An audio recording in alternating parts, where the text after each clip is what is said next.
Okay, so we will go towards the new topic, which is churn prediction, and then we will move. Secondly, we will move towards behavioral segmentation. Now, churn prediction ये topic एक बहुत important definition है। Although के ये book इसके again जिस last year आपके साथ था, इस बुक का भी इम्प्लीमेंटेशन का ये पहला साल है। हमारे पास कोई पास्ट पेपर एग्जिस्ट नहीं करता, but as per my analysis, this question is important for short, especially short questions. This is a very important question within this topic, within this chapter. Churn prediction का जो मकसद है, हम predict कर रहे हैं कोई चीज। पहली चीज तो ये आप नाम से आपको आइडिया हो जाता है। दूसरी चीज ये चर्न प्रिडिक्शन में हम देख रहे हैं कि कोई भी जो कस्टमर है, कोई भी सर्विस का यूजर है, क्या चांसेस हैं, क्या पॉसिबिलिटी है कि वो इस सर्विस को, इस प्रोडक्ट को छोड़ देगा। ये प्रिडिक्ट करना कहलाता है churn prediction. Is a technique to find out the possibility of a customer to stop taking the service or products of a certain company. It is used in the fields of business and marketing. Mostly business and marketing में होता है because that's where we have to maximize our profits. हमने customers को maximize करना है। तो वहां पे ये चीज देखी जाती है कि कोई भी कस्टमर आपका जो आपकी सर्विस यूज कर रहा है, जो आपका प्रोडक्ट यूज कर रहा है, व्हाट आर द चांसेस को वो इससे अनसब्सक्राइब कर दे, वो इसको अन इसकी कंसिडरेशन में अब दोबारा से ना ले, वो या तो किसी और प्रोडक्ट की तरफ चला जाए, या फिर वो एट ऑल इस सर्विस को यूज करना छोड़ दे। That is referred to as churn prediction. For example, telecommunication companies receive frequent complaints about their service from certain customers. Then they can predict that these customers might stop using their service. जिस तरह कुछ time पहले तक, specially जिस time पे पाकिस्तान में नया tell और ट्रांस वर्ल्ड जब आना स्टार्ट हुआ था, स्पेशली नया टेल जिन्होंने फाइबर ऑप्टिक की सर्विस इनोवेशन के तौर पे इंट्रोड्यूस की थी पाकिस्तान में, तो उस टाइम पे पीटीसीएल की सर्विस बहुत स्लो थी। बहुत सारे कस्टमर्स की कंप्लेंट्स भी एग्जिस्ट करती थी और उनका सिस्टम उतना बेहतर तरीके से इम्प्लीमेंट नहीं हुआ हुआ था। तो अब बिकॉज एक न्यू प्रोडक्ट अवेलेबल था, उसकी कंप्लेंट्स भी कम थी, उसकी सर्विस भी अच्छी थी, वर्सेस एन ओल्ड प्रोडक्ट जो स्लो भी था और उसमें हमारे पास बहुत सारी कंप्लेंट्स भी थी। तो अब यहाँ पे PTCL basically had to figure out कि अब हमारे जो कस्टमर्स इस वक्त एग्जिस्ट करते हैं, ये लीव कर सकते हैं। तो अब हम इसके बारे में क्या, पहले तो वो प्रिडिक्शन बनाएंगे, पहले तो वो चर्न प्रिडिक्शन क्रिएट करेंगे कि क्या चांसेस हैं कि हमारे कस्टमर वाकई हमें लीव कर जाएंगे। तो अगर आप देखें तो नयाटेल स्टार्टेड फ्रॉम पिंडी इस्लामाबाद। इसका मतलब है कि लाहौर के कस्टमर्स तो कहीं नहीं जा रहे, उनके पास तो ऑप्शन ही कोई नहीं है। कराची के कस्टमर्स भी कहीं नहीं जा रहे, उनके पास कोई ऑप्शन नहीं है। और तो इट शोज अस के जो कस्टमर्स हमारे पास मौजूद हैं in the case of PTCL, वो ज्यादातर कहीं नहीं जाएंगे। जिन कस्टमर्स का लॉस होगा वो पिंडी इस्लामाबाद रीजन के होंगे। नाउ दिस चर्न प्रेडिक्शन, अब इसकी बेसिस पे फिगर आउट करेंगे कि क्या हमें नेक्स्ट स्टेप कोई लेना चाहिए या नहीं लेना चाहिए। These unhappy customers can switch to some other telecommunication company, or they can basically stop using the service at all. या तो सर्विस को यूज करना ही छोड़ देंगे, या फिर वो किसी और कंपनी की तरफ चले जाएंगे जिनका ट्रैक रिकॉर्ड ज्यादा बेहतर होगा। Churn prediction is needed to run the business successfully. It is often observed that getting new customers is less beneficial than keeping the existing customers loyal to your business. This is a very important statement here. New customers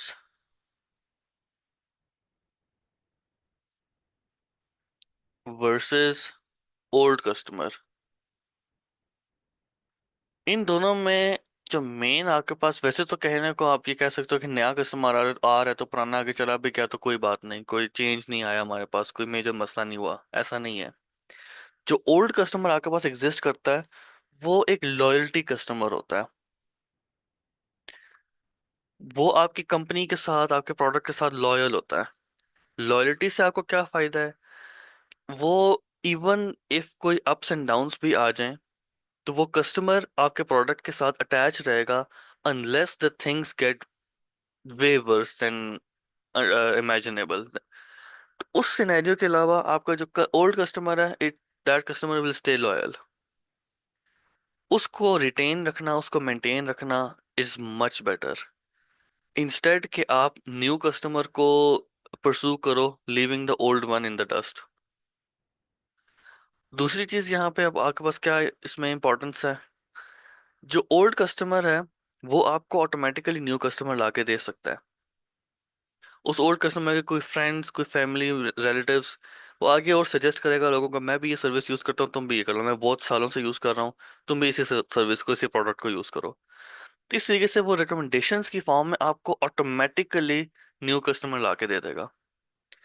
लेकिन अगर आप new customer की तरफ जाओगे और वो initially उसको कोई इशू, छोटा सा भी कोई इशू नजर आ जाता है, तो वो अपने फ्रेंड्स एंड फैमिली को कहेगा कि अवॉइड दिस, यहाँ इस प्रोडक्ट की तरफ ना आना, इस कंपनी की तरफ ना आना, ये वेस्ट ऑफ टाइम है। वो खुद भी जा सकता है, वो दूसरे कस्टमर्स को भी दूर कर सकता है।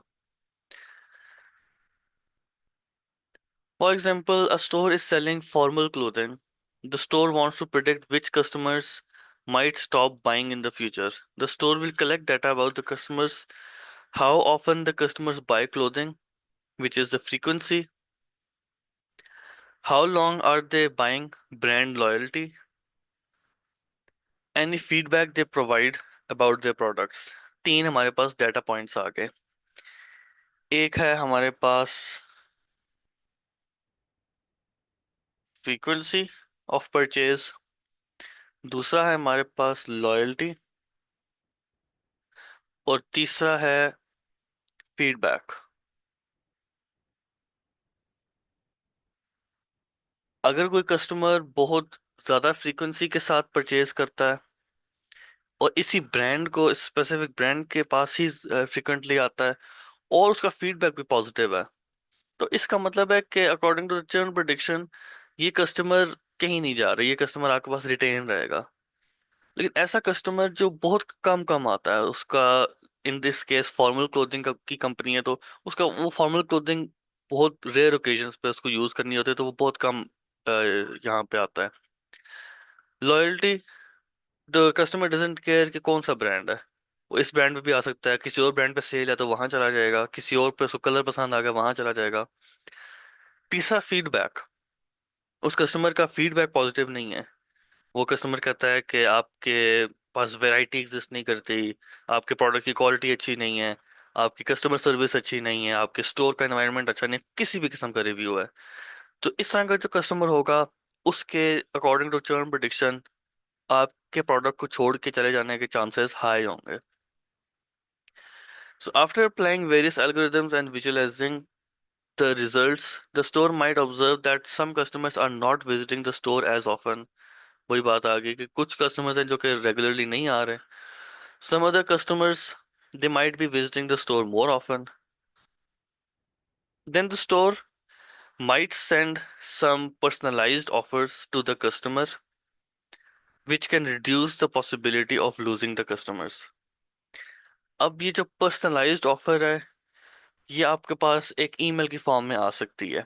एक ईमेल आए या मैसेज आए, you are our loyal customer, you have been with us for so and so years, we would like to extend a beneficial offer to you, yeah, we would like to extend a discount for you, please visit our so and so store and get this service। इस तरह से करके कोई ना कोई offer आगे से वो दे सकते हैं। तो इससे क्या होगा, जिस कस्टमर के लीव कर जाने के चांसेस थे, at least, at the very least for one more time वो जरूर आपके पास आएगा। अगली चीज हमारे पास आती है behavioural segmentation, process of dividing customers into groups based on their behaviour. अब किस तरह का बिहेवियर है, Marketing strategy to categorize customers according to their behavior towards the service or product. This approach enables the business to design marketing, enables business to meet specific needs. The key aspect of behavioral segmentation are analyzing purchase frequency, brand loyalty, and usage occasions and response to the market stimuli. Again, frequency देखनी है, brand loyalty देखनी है, and एक और अब हमारे पास चीज आ गई, यूजेज ओकेशंस, किस टाइम पे वो प्रोडक्ट को यूज करता है, सर्विस को यूज करता है, and response to market stimuli. Market stimuli का मतलब है कि मार्केट में क्या ट्रेंड चल रहा होता है तो वो कस्टमर आपके पास आता है। फॉर एग्जांपल ईद आ रही होगी तो वो कस्टमर आएगा, या फिर कोई और इवेंट आ रहा होगा, रमजान आ रहा है तो तब वो कस्टमर आएगा। डिफरेंट सिनेरियोज में गर्मियाँ आ रही हैं तब आएगा, या सर्दियाँ आ रही हैं तब आएगा।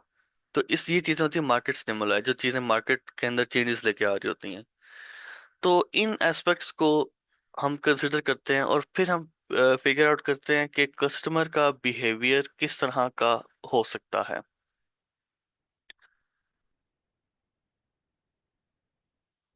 अब ये जब दो चीजें आपके पास आ जाती हैं, एक चर्न प्रिडिक्शन आ जाए और एक बिहेवियर सेगमेंटेशन आ जाए, तो अब आपके पास क्या चीज बिल्ड होगी? आपके पास एक डेटाबेस बिल्ड हो जाएगी कस्टमर के बारे में। उसकी एक आपके पास चर्न वैल्यू आ रही होगी, हाई है या लो है। आपके पास उसका उसकी बिहेवियर सेगमेंटेशन आ रही होगी कि किस सेगमेंट में आता है आपके पास। अब ये एक बहुत सब्जेक्टिव सी चीज है कि वो आप कह सकते हो category one, category to, category three customers, या जिस तरह से आपके पास बैंकिंग सिस्टम में होता है platinum customer, gold customer, silver customer, या सिल्वर यूजर, इस तरह से करके डिफरेंट कैटेगरीज बन रही होती हैं। तो जो आपका most frequently using loyal with good feedback customer होगा तो उसको आप अपनी टॉप ऑफ द लिस्ट रखोगे, उसको आप बेनिफिट्स भी आप प्रोवाइड करोगे ताकि वो आपके पास रिटेन रहे। जो लो लेवल पे होगा उसको आप कुछ ऑफर्स दोगे ताकि वो आपके पास रिटर्न बैक करे। And trying to maximize, basically the goal is to maximize the number of users that you have in the system. अब ये जो हमने डेटाबेस की बात की, अगेन ये अगला टॉपिक हमारे पास ब्रीफली लास्ट ईयर भी डिस्कस हुआ था, दैट इज विजुअलाइजेशन। जो हमने डेटाबेस की बात की उसको हमने अंडरस्टैंड करना है। अब डेटाबेस को अंडरस्टैंड करना, टेबल को देख के आप डायरेक्टली इन सम केसेस नहीं बता सकते कि इसमें क्या ट्रेंड फॉलो हो रहा है। आपके पास मार्क्स हैं, अगर स्टूडेंट के मार्क्स हैं तो in the sequence of your enrolment number, जो आप जिस रोल नंबर लिस्ट में या रोल कॉल लिस्ट में जो सीक्वेंस है, उस सीक्वेंस के हिसाब से आपके पास सारे अगर नंबर्स एग्जिस्ट कर रहे हैं तो आप कैसे बता सकते हो कि कंप्लीट लिस्ट में क्या ट्रेंड फॉलो हो रहा है। या फिर एक स्टूडेंट के मार्क्स हैं from first assessment till board exams, तो उसके थ्रू आउट उसमें क्या ट्रेंड फॉलो हो रहा है, उसके मार्क्स ज्यादा हो, कम हो रहे हैं या इंक्रीज हो रहे हैं। तो इन चीजों को फिगर आउट करने के लिए हमारे पास विजुअलाइजेशन आती है। डेटा को प्लॉट करके, चार्ट्स बना के, ग्राफ्स बना के हम उसमें से डेटा को फिगर आउट करते हैं, उसको अंडरस्टैंड करने की कोशिश करते हैं। Data visualisation through charts, graphs and plots makes complex information simple to understand and helps to make meaningful decisions. Some interactive data visualization techniques are helpful to get optimal results from available data. Data visualizations have variety of techniques and types that help to get meaningful information from data। अब आगे हम आते हैं उसके methods पे, उसकी types पे, किस किस तरह से हम डाटा को विजुलाइज कर सकते हैं। First you have bar chart. Bar chart again graph के ऊपर बनेगा एंड बार्स की फॉर्म में आपको वैल्यूज शो कर रहा होगा। अब इससे आपको क्या बेनिफिट हो रहा है आप विजुलाइज करके देख सकते हो। अब ये हो सकता है कि स्टूडेंट्स का डाटा हो, ऑन द एक्स एक्सिस आपके पास सारे स्टूडेंट्स के नेम्स आ रहे होंगे, ऑन द वाई एक्सिस आपके पास मार्क्स आ रहे होंगे। तो आप विजुअली डायरेक्टली देख सकते हो कि किसके मार्क्स कंपेयर टू अदर्स किस लेवल पे आते हैं। आप इजीली इसमें से बगैर मार्क्स को देखे आप विजुलाइज करके देख सकते हो कि कौन सा स्टूडेंट फर्स्ट पे है, कौन सा लास्ट पे है। और अगर आप इसमें एक मार्कर ये भी ऐड कर लो कि below this line all students are fail, जो कि 40% की लाइन होगी, तो वो आप विजुअली देख के बता सकते हो कि किस कौन कौन से मार्क्स उस लाइन पे हैं, कौन से उससे ऊपर, कौन से उससे नीचे हैं।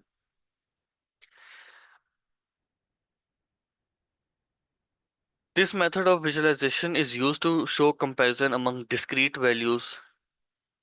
डिस्क्रीट वैल्यूज का मतलब है कि जो सॉलिड वैल्यूज एग्जिस्ट कर रही हैं उसमें कुछ चेंज नहीं आ रहा, ओवर द टाइम चेंजेस नहीं है। At the moment different different data points की क्या क्या वैल्यू थी उसको हम रिप्रेजेंट कर सकते हैं। Compare to line chart, line chart के अंदर क्या होता है, अगेन हम ग्राफ के ऊपर बना रहे हैं। इसमें हम ट्रेंड देख रहे होते हैं। इसमें एक डाटा पॉइंट की values through out the year कैसे कैसे चेंज हुई थी। प्रीवियस में हमने कहा ना कि मार्क्स हर स्टूडेंट के हम विजुलाइज कर रहे हैं। अब लाइन चार्ट के अंदर एक स्टूडेंट के मार्क्स होंगे। एक्स एक्सिस पे आपके पास आ जाएगा टाइम, वाई पे आपके पास आएंगे मार्क्स। और हम देखेंगे कि through out the time, through out the year उसके स्टूडेंट के मार्क्स कैसे कैसे मूव हुए। असेसमेंट वन में कितने थे, टू में शायद इंक्रीज हुए और थ्री में कम हुए, फर्स्ट टर्म में इंक्रीज हुए, प्री बोर्ड में और इंक्रीज हो गए, बोर्ड में होपफुली और इंक्रीज हो जाए। तो अब आप पॉइंट्स जब आपने प्लॉट कर दिए, अब आप एक लाइन ड्रॉ कर सकते हो। जो लाइन शो करेगी बेसिकली इजी विजुअलाइजेशन करके आपको शो कर रही है कि डाटा का ट्रेंड कैसा है, पॉइंट्स का ट्रेंड, वैल्यूज का ट्रेंड कैसा चल रहा है, वैल्यूज इंक्रीज हैं डिक्रीज हैं, क्या किस तरह से मूव अराउंड हो रही हैं।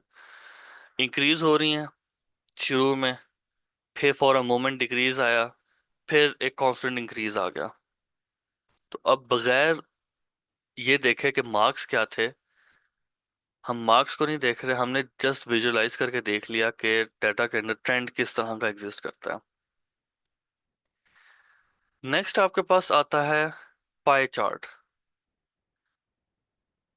पाई चार्ट आपको डाटा विजुलाइज करके दे रहा है from a whole. From a whole का मतलब है कि आउट ऑफ 100% आपके पास डाटा किस किस तरह से डिवाइड हो रहा है। अब इसमें यहाँ पे मार्केट शेयर की विजुअलाइजेशन भी हुई हुई है, और भी डिफरेंट विजुअलाइजेशन हो सकती हैं। इस एग्जांपल को फिलहाल हम लेके चलते हैं। मार्केट के अंदर out of 100% of the revenue, let's take GDP for example, 100% of the GDP हमारे पास कितने परसेंट कहाँ से प्रोड्यूस होके आ रहा है। इस तरीके से हम उसको विजुलाइज कर सकते हैं। हर एक सेगमेंट की एक परसेंटेज होगी और वो सारी परसेंटेज एड अप होके आपके पास 100% बन रही होंगी। अब ये कब यूज होता है, जब आप from a whole, generally percentage के हिसाब से फ्रॉम अ होल आप बता रहे हो कि पार्ट्स की क्या क्या वैल्यूज हैं, पार्ट्स की क्या कितना कितना वेट है, कितनी कितनी वैल्यू है उनकी, कितनी कितनी इंपॉर्टेंस है उनकी। अब जीडीपी का हमने एग्जांपल ली, तो जीडीपी अगर आपने ये देखना है कि इन द पास्ट ईयर किस किस तरह से रहा जीडीपी, तो वो फिर आप लाइन चार्ट के थ्रू देखोगे। आप पॉइंट्स प्लॉट करके उनके दरमियान एक लाइन ड्रॉ कर दोगे तो आपको नजर आ रहा होगा कि जीडीपी कब इंक्रीज हुआ कब डिक्रीज हुआ। अगर आप ये देखना चाह रहे हो कि कौन सी गवर्नमेंट में जीडीपी किस हिसाब से मूव अराउंड हो रहा था, तो फिर आप बार ग्राफ यूज करोगे। नीचे गवर्नमेंट का नाम आ जाएगा, यहाँ पे आपके पास जीडीपी वैल्यू आ जाएगी, और आप वहां पे विजुलाइज कर सकोगे कौन सी गवर्नमेंट का कितना जीडीपी मूव अराउंड हो रहा था विद नेम्स। और जब आप सिंगल डाटा पॉइंट को फर्दर एक्सपेंड करके देख रहे हो कि इस साल की जीडीपी के अंदर किस पार्ट ऑफ द मार्केट का कितना रोल था जीडीपी के अंदर, तो वो फिर आप देखोगे पाई चार्ट के through.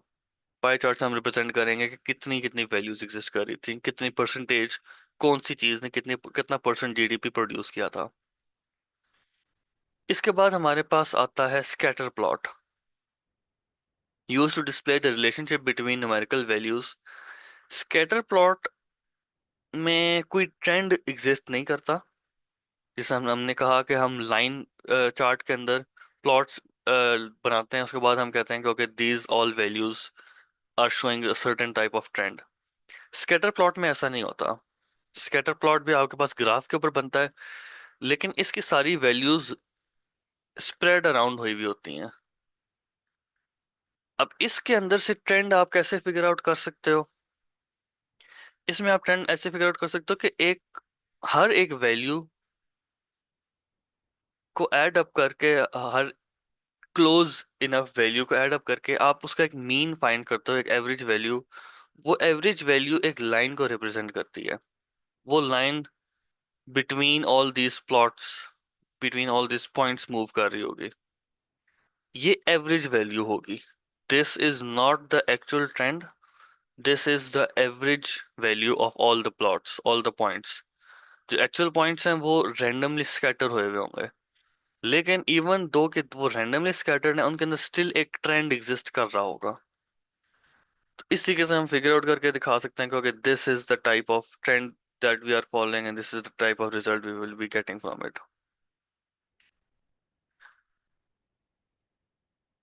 Then we have histogram, shows the distribution of single numerical value, distribution of score in a class। अब हिस्टोग्राम जो होता है, ये जो शेप आपको यहाँ पे लाइन की शेप नजर आ रही है, कर्व टाइप की, इसको कहते हैं बेल कर्व। जो बेल होती है, स्मॉल बेल, वो भी इस किस्म की शेप की होती है। तो उससे मिलती जुलती जो शेप है उसको कहते हैं बेल कर्व। एक और वर्ड भी इसके लिए यूज होता है, गॉसियन डिस्ट्रीब्यूशन। ये जो हिस्टोग्राम है, इसके लिए एक और टर्म यूज होती है गॉसियन डिस्ट्रीब्यूशन। इसमें जो आपका मेन ट्रेंड फॉलो हो रहा होता है, जो आपको विजुअलाइजिंग में आपको ट्रेंड नजर आ रहा होता है, वो होता है बेसिकली नॉर्मल डिस्ट्रीब्यूशन में। आई एम नॉट श्योर कि आपने ये डिस्ट्रीब्यूशन अभी मैथ से पढ़ी है या नहीं, लेकिन इसका मतलब ये होता है कि जो आपके बिल्कुल सेंट्रल वैल्यू है वो हाईएस्ट होती है, उसके राइट और लेफ्ट पे वैल्यूज एक्सटेंड आउट हो रही होती हैं और कम होती जा रही होती हैं। राइट पे जो वैल्यूज जा रही हैं वो भी आहिस्ता आहिस्ता कम हो रही हैं, जो लेफ्ट पे जा रही हैं वो भी कम हो रही हैं। ओवरऑल जो मिडिल पॉइंट है वो एक एवरेज वैल्यू के फॉर्म में रिप्रेजेंट कर रहा होता है। उसके उस एक्सिस पॉइंट के इर्द गिर्द सारी वैल्यूज एग्जिस्ट करती हैं। तो ये वैल्यूज की डिस्ट्रीब्यूशन शो कर रहा होता है। फॉर एग्जांपल आईक्यू टेस्ट होता है, जो ओवरऑल इंटरनेशनल जितनी भी आईक्यू टेस्ट की वैल्यूज हैं, अगर आप कोई भी प्रॉपर आईक्यू टेस्ट लेते हो ऑनलाइन, तो वो एट द एंड आपको शो करता है, इस तरह का रिजल्ट एक शो करता है और बताता है कि आपका रिजल्ट इस पॉइंट पे आ रहा है। तो इस तरह से आप विजुलाइज कर सकते हो कि मेजॉरिटी का जो रिजल्ट था उसकी क्या वैल्यू थी, हाईएस्ट की क्या वैल्यू है, लोएस्ट की क्या वैल्यू है, और आप कितने परसेंट पे एग्जिस्ट करते हो। ये कुछ बहुत सारी डिफरेंट वैल्यूज हैं जो इसके अंदर आप विजुलाइज करके देख सकते हो। Then we have box plot, also called box and whisker plot, used to summarize the distribution of data with the help of minimum, first quartile, median, third quartile and maximum values। Again अगर हम वही वाली values देखें जो हमने शुरू में bar graph में देखी थी, हर स्टूडेंट का डाटा, यहाँ पे स्टूडेंट के नेम आ जाते हैं, यहाँ पे आपके पास मार्क्स आते हैं। इसी के अंदर अगर मैं विजुअलाइज करना चाहता हूँ कि स्टूडेंट के वैल्यू मार्क्स किस तरीके से इंक्रीज हो रहे थे, कंसीडरिंग के सारे मार्क्स इंक्रीज हो रहे थे, तो इसके अंदर हम रिप्रेजेंट कर सकते हैं। पहली वैल्यू आपके पास आएगी मिनिमम वैल्यू, सबसे कम क्या स्कोर था। First quartile, median and third quartile का मतलब है कि पहले क्वार्टर में क्या वैल्यू थी, या पहले असेसमेंट में क्या वैल्यू स्कोर था, सेकंड में क्या स्कोर था, इन दोनों का मीडियन क्या स्कोर था, और मैक्सिमम क्या स्कोर था। अब ये मेरे पास 5 लाइंस बन गई हैं। इनको आपस में कनेक्ट कैसे करना है? जो मिडिल की 3 है वो आपस में एक बॉक्स बना लेती हैं, जो आउटर की 2 हैं वो दरमियान में एक लाइन के साथ कनेक्ट हो जाती हैं। तो अब आपके पास ये जो फिगर बन गया है, ये एक डाटा पॉइंट की के अंदर मल्टीपल डाटा पॉइंट शो कर रहा है, एक रेंज के अंदर मल्टीपल डाटा पॉइंट शो कर रहा है। किसी और स्टूडेंट का भी आप डाटा इसी तरह से ले लो बेशक।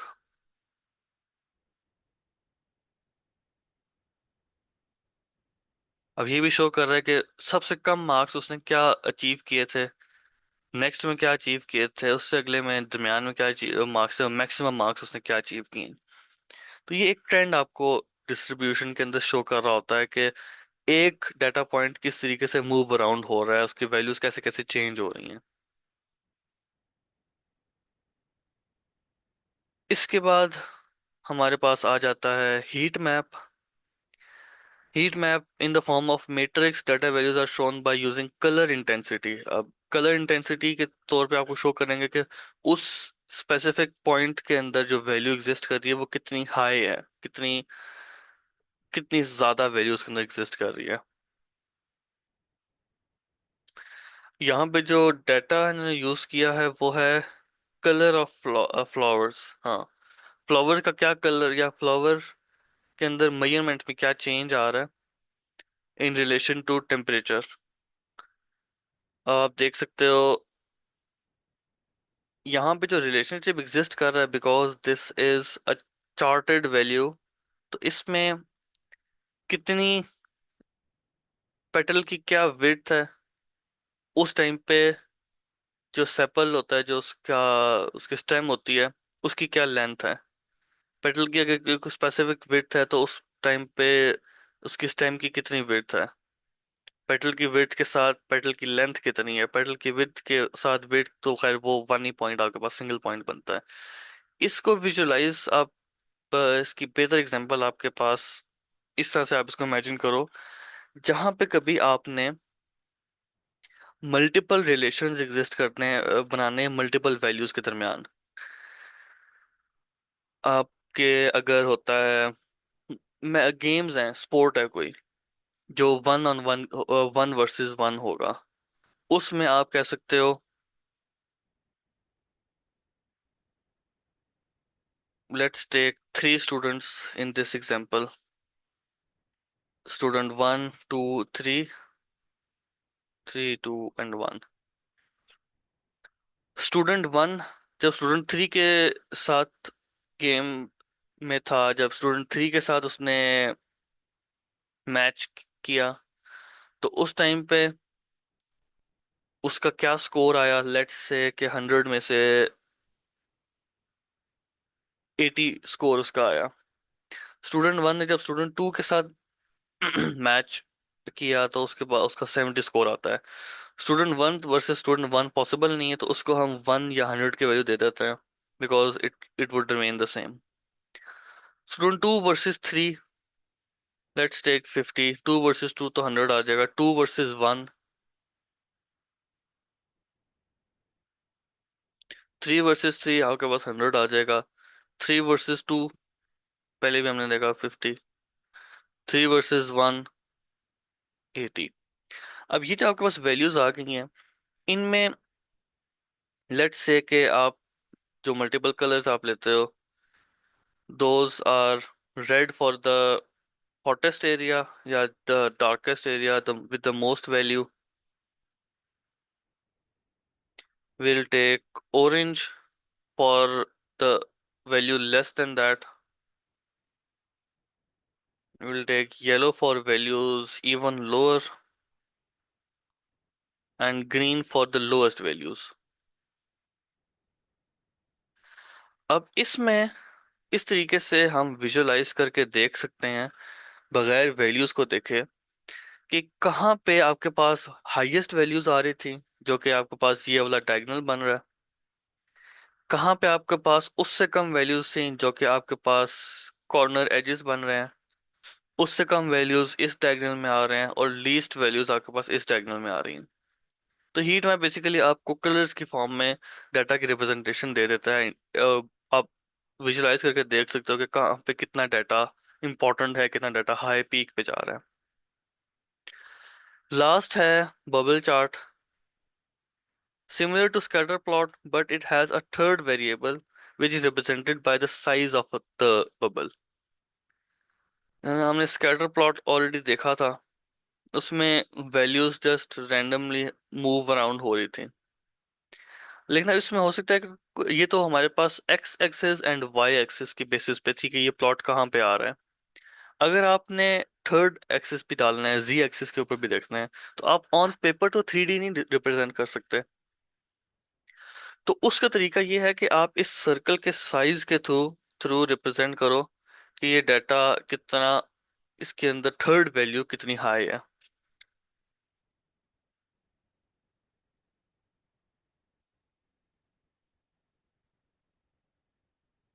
इस तरीके से आपके पास अब तीन वैल्यूज रिप्रेजेंट हो रही हैं इस एक डाटा पॉइंट के अंदर। आपके पास एक्स एक्सिस की वैल्यू आ रही है,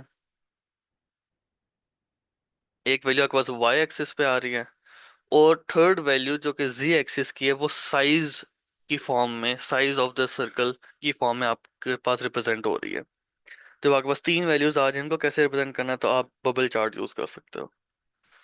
these were the basic charts that we commonly use, starting with bar graph जब मल्टीपल डिस्क्रीट वैल्यूज को रिप्रेजेंट करना हो, लाइन ग्राफ या लाइन चार्ट जब आपने एक वैल्यू का ट्रेंड शो करना हो कि वो कैसे मूव हो रहा है, पाई चार्ट जब आपने एक ही वैल्यू को आउट ऑफ 100 रिप्रेजेंट करना होगा, उसके कितने पार्ट्स किस किस तरह से एग्जिस्ट कर रहे हैं, स्कैटर प्लॉट जब वैल्यूज आर्बिट्रेरीली स्कैटर्ड हो, उनके अंदर एक ट्रेंड शो करने के लिए एज एन एवरेज वैल्यू आप ये यूज करते हो। Gaussian shows the normal distribution of a single value, कि वो उसका रिजल्ट डिस्ट्रीब्यूट कैसे हो रहा है, उसमें हाईएस्ट वैल्यूज क्या आ रही हैं, लोएस्ट वैल्यूज क्या आ रही हैं। Then we have box plot, एक ही पॉइंट की थ्रू आउट हिस्ट्री उसकी वैल्यूज कैसे चेंज हो रही है, उसकी लोएस्ट वैल्यू क्या थी, हाईएस्ट क्या थी, मीडियम क्या थी, डिफरेंट क्वार्टर्स में क्या थी। Heat map showing with colours के कौन सी वैल्यूज हाईएस्ट है, कौन सी लोएस्ट है। And finally bubble chart to show three data points in a single space, x axis y axis होगा, और using the size of the circle आपके पास कितनी वैल्यू, थर्ड पॉइंट की, थर्ड एक्सिस की वैल्यू कितनी हाई है।